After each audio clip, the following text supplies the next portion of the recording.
Hey everybody, it's Adrian here at the Australian Open. Watching the tennis this year reminded me of a story from last year's tournament that really demonstrates how conflict can work for you or it can work against you. Now, about this time last year, the Aussie men's ATP Cup team with Lleyton Hewitt as their captain had a little bit of controversy amongst the group. The team wasn't going so well on the court and off the court. Bernard Tomic, one of the guys on Lleyton's team, called out Lleyton publicly in a media scrum. Bernard Tomic actually challenged Lleyton. He said that Lleyton was ruining the Australian tennis system. He said, you know, Lleyton, does anybody even like you anymore? And he actually questioned why Lleyton was still playing. Now, it's a great example of what happens when a relationship goes sour. The Aussie team obviously didn't do well. They got knocked out in the quarterfinals by the Canadians, I might add. And Bernard Tomic, his career hasn't really recovered since.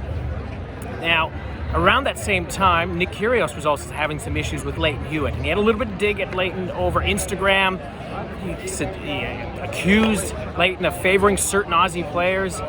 Lleyton called out Kyrgios on that Kyrgios wasn't adhering to the right behaviours to represent Australia.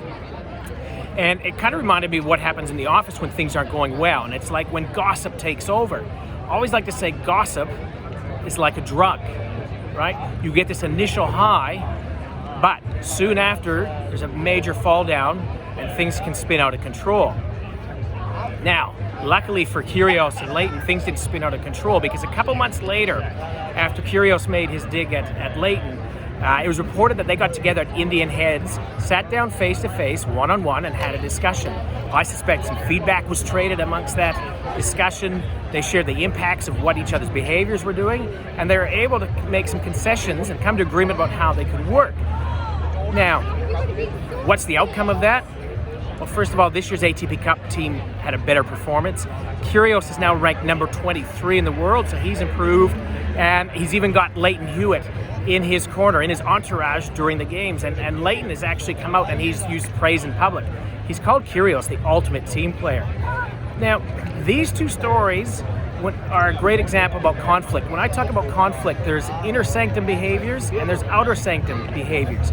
Now, in the case of Tomic and Hewitt, it's a great example of outer sanctum behaviors of conflict, right?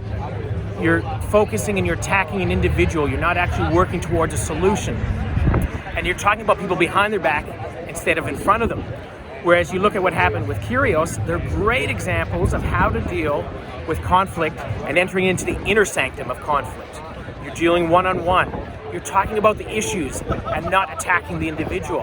And you're both coming into that conversation willing to make some concessions for the betterment of everybody. So, if you are dealing at work with some kind of conflict, think about where you at. Are you in the outer sanctum of conflict? Or are you exhibiting behaviors of being on the inner sanctum? Have a think about it, and hopefully, if it's going a little bit challenging for you, think about some of those inner sanctum behaviors of conflict. All right, everybody, have a great day, and we'll talk to you soon. Bye-bye.